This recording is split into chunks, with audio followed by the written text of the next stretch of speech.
England की राजगद्दी साल 1509 से लेकर 1547 तक हेनरी के हाथों में हुआ करती थी। राजा हेनरी की कई पत्नियां और एलिजाबेथ व मैरी नामक 2 बेटियां थीं। इनमें से मैरी राजा की पहली पत्नी की बेटी थी।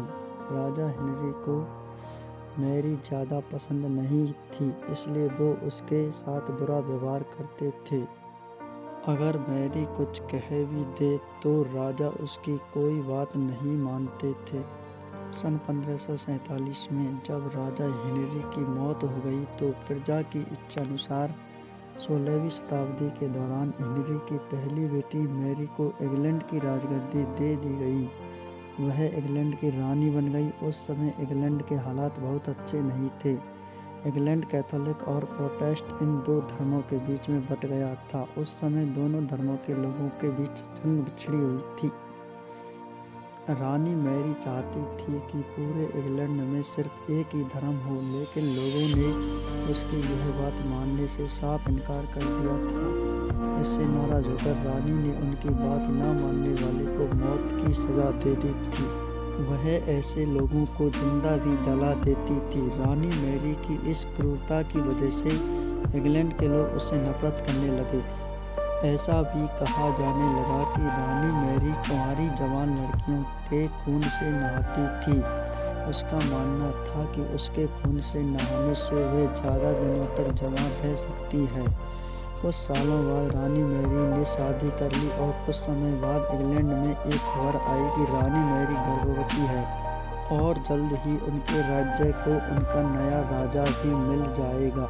इस बात से हर सभी खुश हुए, लेकिन उस समय रानी मैरी के साथ बहुत ही अजीब घटना हुई। उनके गर्भ से किसी भी बच्चे का जन्म नहीं हुआ, बल्कि कुछ ही महीनों के बाद रानी मैरी का पेट फिर से सामान्य हो गया। वहाँ के ओझा लोगों ने अपनी तंत्र विद्या से बताया कि रानी मैरी के गर्भ में कोई बच्चा नहीं बल्कि एक भूत आकर निवास करता है।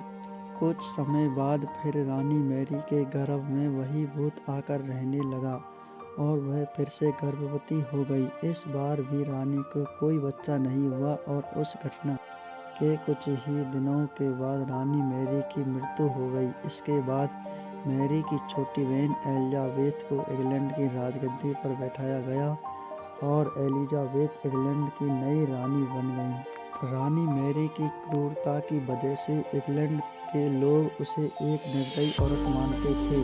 वहीं जब उसके गर्भ में बच्चे की जगह एक भूत का निवास होने लगा तो लोगों ने उसे शापित भी करार दे दिया और इसी वजह से उसे लोगों ने ब्लैड मैरी का नाम दिया। इस कहानी से यह शिक्षा मिलती है। ब्लैड मैरी की कहानी हमें यह सीख देती है कि अपने निजी विचारों व सोच को लेकर दूसरे लोगों पर दबाव नहीं बनाना चाहिए।